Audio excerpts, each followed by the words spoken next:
The Los Angeles Public Library offers some of the same things today as when it started. In 1872, after residents proposed a project described in this handwritten account. So there was this idea that we have a fire department, and then they had a theater, and then the third thing they thought of is we need a library.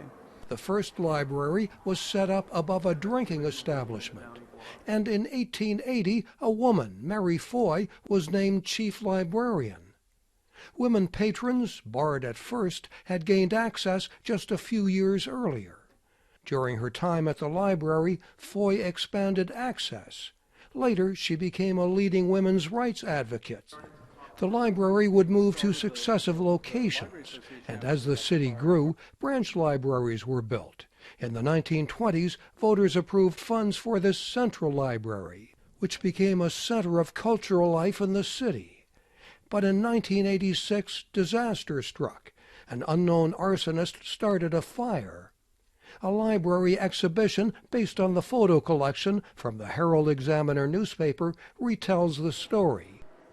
The day that the Central Library fire happened on April 29, 1986, the newspaper dispatched 3 photographers to cover the events because it was a massive, tragic fire.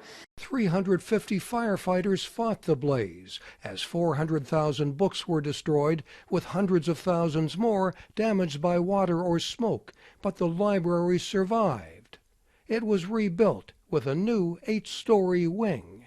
The things that people came into that one-room library in 1872 with just 500 books in that room, that desire to discover something, to get a book, to be able to use it and not be charged for it. That was a really beautiful thing in 1872, and that same experience can be had today.